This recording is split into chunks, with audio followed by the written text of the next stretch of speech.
We live on a planet overflowing with life. This Earth of ours revolves around the sun, and in turn, the moon revolves around the Earth. When you look at the sun and the moon from Earth, they appear to be traveling through the sky in similar orbits. But when you change your perspective, you come to realize that their orbits are completely different. Yet the Earth and the sun and the moon are all tied to one another, and life grows and flourishes as they work their influence upon one another. Shigeru Omori, director of Pokemon Sun and Moon.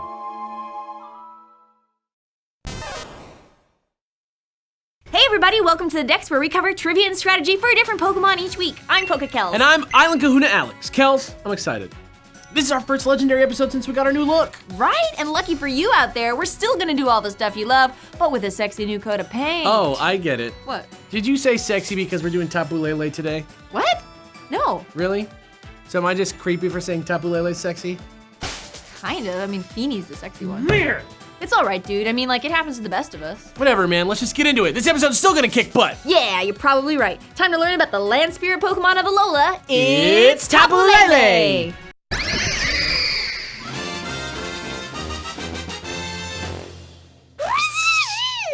There is a legend which says that long ago, Tapu Lele once brought an end to a war between the islands of Alola by scattering its scales and soothing tired warriors. And it seems to be true.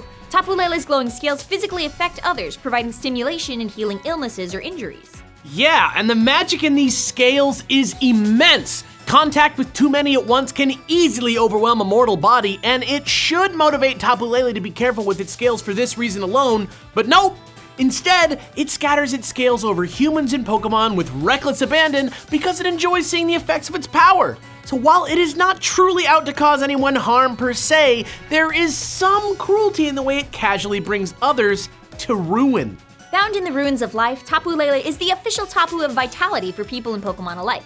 Plus, it's also the guardian deity of Akala Island, and the fragrant aroma of the island's flowers is its source of energy. It stores that energy in its shell, but dislikes going full out in battle because it's a Pokemon who prioritizes not losing a battle over actually knocking out its foe. And trainers commonly become frustrated with these tactics while facing one. Ugh, it's like a natural stalling match. No fun, unless you're using it. Tapu Lele's name comes from the Hawaiian words tapu, which means holy, and pelele hua, which means butterfly, or more specifically, the Kamehameha Butterfly, at least before it was adapted to a more generic usage. The Kamehameha Butterfly is one of only 2 species of butterfly native to Hawaii, and is primarily black and red, though that ranges from an orangey red to a pinky Tapu Lele-esque red as well. The word pelele hua also has a connotation in Hawaiian of frivolousness, like someone going from place to place or person to person without stable relationships. This fits the way a butterfly flies, rapidly changing direction and going where the wind takes it, giving it a fickle appearance, which Tapu Lele also seems to embody with its careless scattering of its weird danger scales. Based on its physical shape though, i.e. its drooping antennae and appearing to be halfway out of its shell, it evokes the appearance of a butterfly emerging from its cocoon, which also symbolizes the gift of life and takes us even deeper into this Pokemon's origins.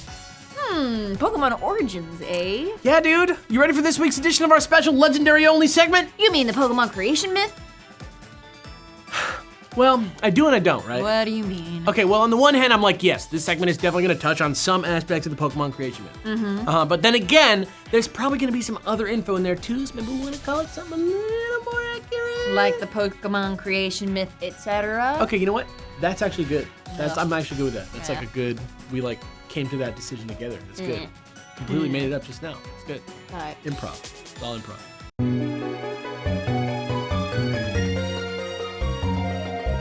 The pantheon of Hawaiian mythology is vast and complex and changed a lot through the years, but in order to show you how the Tapus fit in, we're gonna give you a very simplified version with the important bits. The guardian deities of Alola are based on the 4 main deities of Hawaiian mythology: Kane, Ku, Kanaloa, and Lono. Kane is Tapu Lele, Ku is Tapu Koko, Kanaloa is Tapu Fini, and Lono is Tapu Bulu. And it's pretty fitting that we're starting with Tapu Lele too, because Kane just so happens to be the father of the other gods and the giver of all life. He's also the Lord of the Sun and owned a tiny seashell that could become a sailboat he could command with his voice, kind of like in the Wind Waker. And since Kane was the father of all living things, he was a symbol of life in nature, just as Tapu Lele is riddled with references and symbols of life and creation in the Pokemon world. Kane created Kanaloa, aka Tapu Fini, god of the ocean, to be its opposite. And since Kane represents light and life, Kanaloa had to represent death and darkness. And we know he was super into the power of opposites because Kane also created Ku, aka Tapu Koko, the god of war, to be a strong husband for his daughter Hina, the goddess of peace. And then Lono, aka Tapu Bulu, to care for the land and control the weather. So does this give us a hint as to their part in our Pokemon mythology as a whole? Maybe so. But then again, maybe what we're really looking at here isn't a new piece of the puzzle at all, so much as it is a whole other puzzle representing an entirely separate Pokemon religion. Boy, this is starting to get really complicated, isn't it? Believe me, you'll be hearing much more about this in a few weeks, so don't get too worked up just yet. For now though, the last thing we're going to discuss is that Kane is also associated with dawn, the sun, and the sky, which I shouldn't even have to tell you are pretty big symbolic figures in the actual Sun and Moon games. In fact, Shigeru Mori, the director of the game, explained in an interview that lighting played a very important part in helping him express the brilliance of life and the relationships between humans and Pokemon as they work right alongside each other each and every day. Whoa, yeah, that's right. And that same deep relationship reminded him of the way that the sun and moon having this interplay deeply affects the earth, which not only might be giving us a glimpse at the logic behind this brand new brand of Pokemon world myths, but also inspired the titles of the games themselves. Isn't it awesome that you know that now? I think it's awesome that you know that now. It's awesome that I told you that.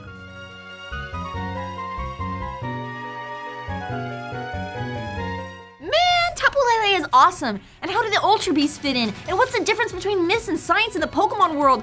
I just have so many questions. Me too. Gen 7 has been so refreshing. But forget about all that now because as you may or may not know, the Tapus are an almost essential part of any good VGC 2017 team.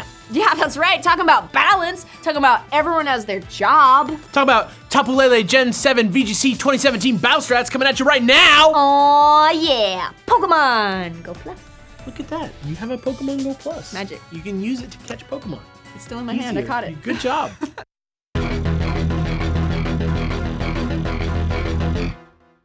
In general, the role of a Tapu on your team is to enhance the effectiveness of your overall strategy by automatically changing the terrain on switch-in. Specifically for Psychic Fairy Tapu Lele, this means Psychic terrain, which not only neutralizes priority attacks by Pokemon on the ground, but also increases the effectiveness of Psychic-type attacks on both sides by 50%. Start with a modest one, and EV train it in special attack and speed. Tapu Lele can be built a lot of different ways, but in our experience, the most effective method involves surprising your opponent by getting the jump on them with a Choice Scarf. It locks you into one move until you switch out, but it increases your speed by 50%, which can mean the world when both sides have the ability to instant KO each other. Psychic is going to be your stab move of choice on this set because it also takes advantage of the weird terrain. But with all the fighting types and dragons out there people are still using, sometimes Moonblast can also be the right choice, or even Dazzling Gleam when hitting both opponents is more strategically prudent than over-the-top damage to one. In that last slot though, you're gonna wanna go with a new Gen 7 move that all the Tapus carry called Nature's Madness, which is basically just a fairy type Super Fang and halves your opponent's current HP, which is great for when you're outbulked by a momentum killer, but you still wanna be effective and set up for your partners. And that's that. But of course, that's not the only way to train a Tapu Lele. So as always, here are a few random thoughts. Yes. If giving up access to all your moves ain't your bag, swap out the Choice Scarf for a Life Orb, but maybe think about adding Protect to the set as well to extend your life in compensation for the HP you're gonna lose every time you attack. Another great coverage option besides Nature's Madness is Thunderbolt, because not only does it handle the very common flying and water types in the meta, it's also a great ace to have up your sleeve if you find yourself in Tapu Koko's electric terrain, which will probably be pretty often considering Tapu Koko is right at the top of every VGC 17 usage chart I've ever seen. At least for now. Taunt can also be equally surprising and even debilitating when it comes to strats that require a turn or two of setup, and it works great on this set thanks to the extra speed from the Scarf. Just make sure that you're ready with a good option to switch out for the following turn, because otherwise you'll be stuck taunting forever, and that's no bueno. And finally, Stab Choice Specs Psychic Terrain Psychic is not a joke, and Moonblast isn't much funnier. Use this strat when you know you gotta be so damn buff and laugh as your enemies fall like rice paper before you. Or if you're Aaron Zhang, use Taunt. That's crazy. It's awesome. And that's it! Tapu Lele, just the tip of the iceberg when it comes to the crazy new theories about the origins of Pokemon. I'm coming for you, Mon. Don't think I didn't see you. If you have any theories about the Tapus and what they mean for the origin of Pokemon, let us know what you think in the comments. Or if you'd rather participate in an intelligent and civil discussion, why not hop over to our official Discord server, which you can access through the link in our description below. Thanks again for watching, and thanks to our Patreon supporters here as well, because without them, this wouldn't even exist. I'm PokeKels. And I'm Island Kahuna Alex. Tune in next week for another striking episode of The Dex.